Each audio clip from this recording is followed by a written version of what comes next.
Just when you think the Meghan Markle circus can't get any more absurd, bam, a new act. Now, Meghan's latest stunt is launching her overpriced Napa Valley Rosé on Princess Diana's birthday. The fake Duchess using Princess Diana's birthday to launch her new wine range. And even briefing to her favourite Hello magazine that this is some type of sick tribute to the late Princess of Wales. Look at this. Because nothing says meaningful tribute like sipping pink wine poolside on what would have been Diana's 64th birthday. The big reveal came through a full-blown Hello magazine campaign, making it sound like Beyoncé dropped an album. The bottle was artfully staged beside a pool, complete with crystal glass and fluffed towel, pure, filtered desperation.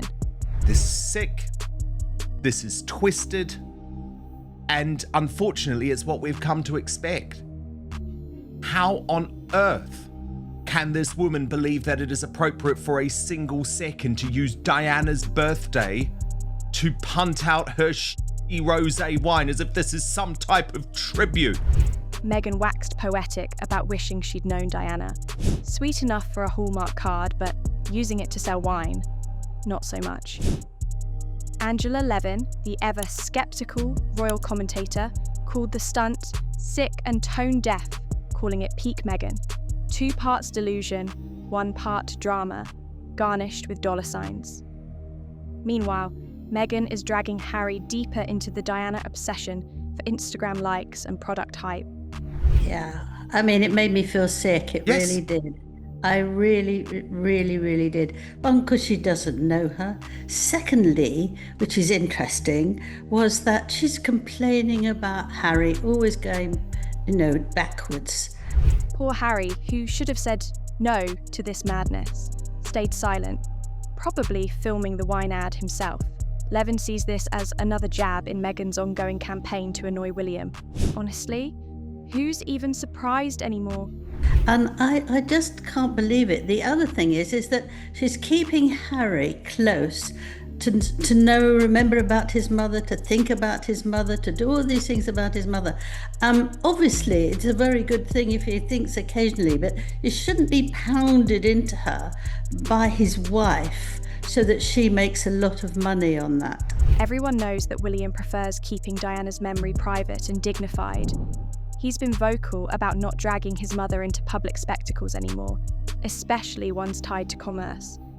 But Meghan, that memo got lost between Montecito and Markle's ego. It's vulgar. It is utterly vulgar. It is utterly vile. And I almost start to think, Angela Levin, is this just Meghan purposefully trying to upset Prince William? Because she knows. Even Harry once agreed with William's stance. But suddenly, it's all about public tributes, with an optional rosé pairing. Not. So he's a weak, pathetic man for allowing this madness to go on. Honestly, it makes you wonder, was this whole launch date was chosen to genuinely honour Diana or to poke the bear? Because if there's one way to guarantee headlines, it's by angering William and slapping Diana's name onto a wine label. Well, William actually said 1 year after Princess Diana had died that he doesn't want any more talking about it. He doesn't want her to be drawn into anything that anybody else is doing. And he spoke to the journalists and he actually made it very clear that he didn't want that. And Harry agreed with him. So now, thanks to this bizarre little tribute, Diana's memory is being dragged out like a party prop.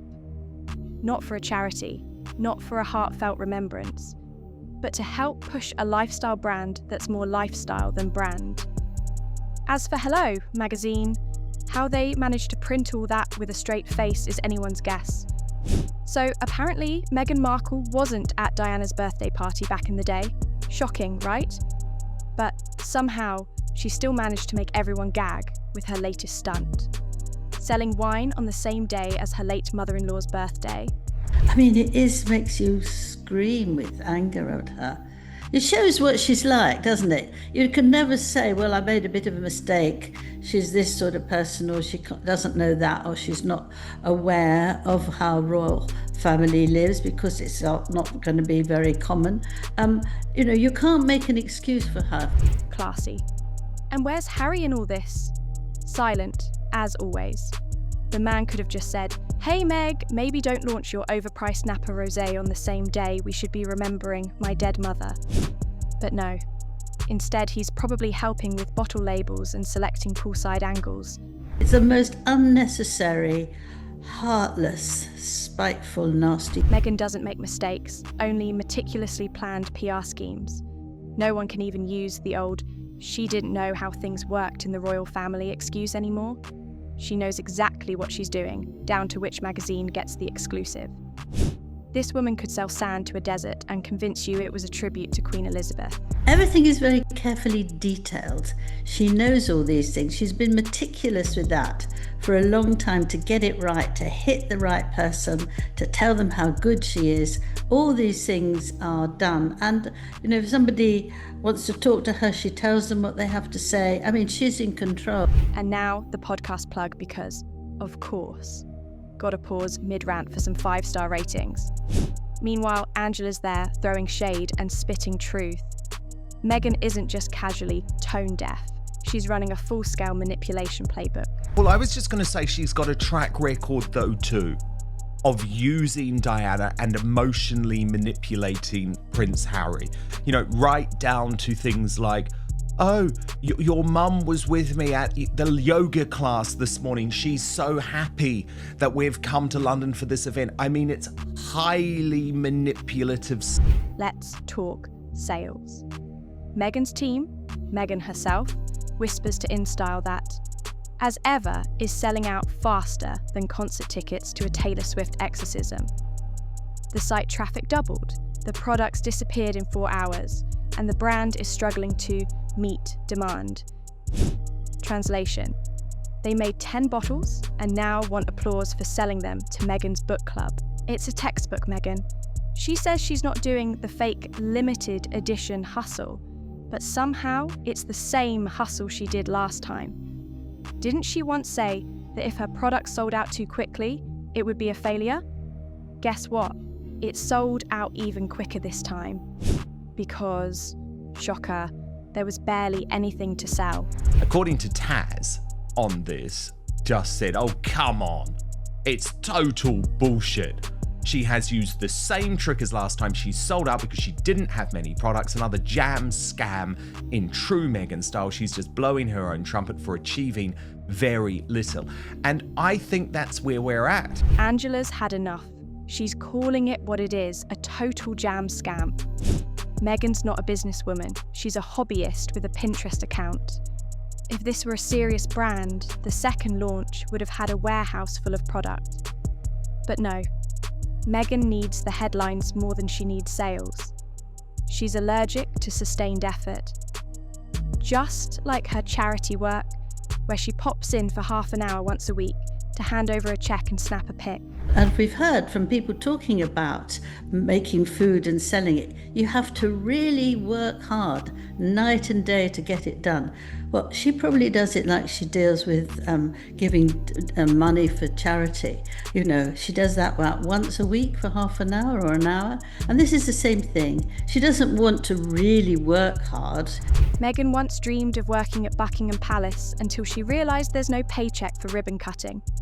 She doesn't hustle. She dabbles, launching vanity projects heavy on PR but light on substance, then vanishing before any real work begins. Not a businesswoman, just a brand bottling grief as Rosé.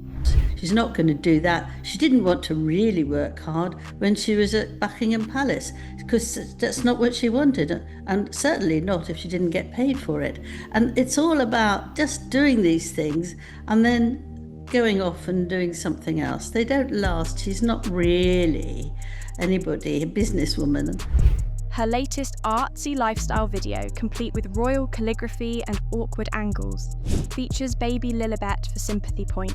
Of course, Lilibet has to appear. Of course, Lilibet has to appear, because She always appears. Now, let me take you through why this is significant though, because it's all a part of what has now been described as Meghan's copy Kate phenomenon. As Lilibet sports a pastel outfit and a £35 Jellycat bag, classic Meghan always borrows royal favourites.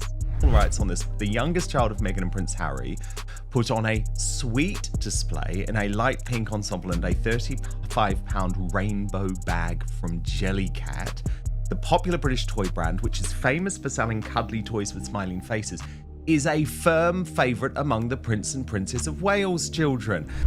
Back in 2015, Princess Charlotte had a sweet portrait posing with a toy from the same brand.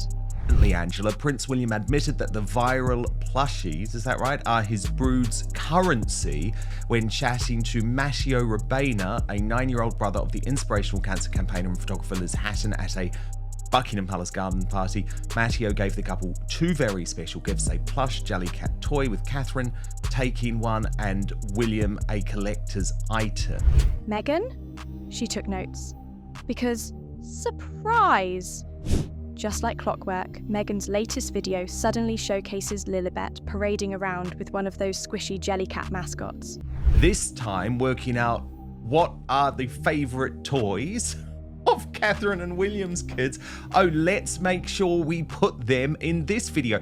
Because the thing is, if this was a one-off, Angela, you could maybe understand it. But it's time and again, isn't it? Because we also saw those pictures on Instagram of Meghan on a swing. Coincidence? That word left Meghan's vocabulary the moment she got a royal title. And you know, if this were a one-off, we'd maybe chalk it up to inspiration. But this is serial behaviour. It's like watching someone chronically stalking their ex's Instagram and copying their vacation poses. Except it's happening on a global stage with lighting and fruit baskets. Remember Meghan's swing photo shoot?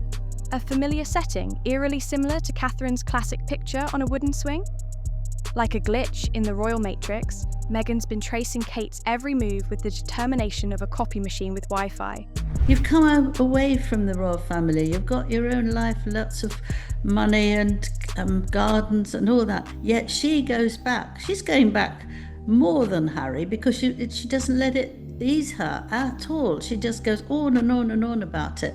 So someone should tell her that she's actually doing worse than... Meghan's royal cosplay just won't quit. Despite the mansion, Netflix deals, and endless PR, she's still chasing Kate's spotlight, with none of the charm. Angela Levin says Meghan's stuck in a royal rerun, obsessively trying to win at being royal. Meanwhile, Harry, he's a ghost of his former self. We do know that Harry's been very vocal about his alcohol and his drug use and how he uses drugs to mask his anxieties and his past grief with the death of his mother. We know that he talked about in his book Spare how he relied on alcohol and drugs to mask how he felt amid panic attacks. His childhood drinking, drug use and emotional manipulation, even threatening palace staff into silence. Now, he's just vacant. He's shrunk, hasn't he? He can't find anything to do that he wants to do or can do. He's with a woman who is such a controller that he can't actually be himself. He's just got to be someone who does what he's told, like a little boy. Glazed eyes, awkward laughs on cue, and robotic silence when Meghan isn't amused. His spiral isn't new, it's just evolved. And Meghan? She's still playing queen in a kingdom that's long moved on. In The Me You Can't See, Harry opens up about drugs and therapy, crediting Meghan for saving him. Even with that show, The Me You Can't See, he's even said that he was willing to try and do things that made him feel less like he was feeling. And then he also went on to credit Meghan for helping him to seek therapy. Very interesting for a woman who couldn't find therapy to help her with her. Yet somehow, she fixed Harry? Angela Levin doesn't buy it. She says Meghan exploited his pain, not healed it.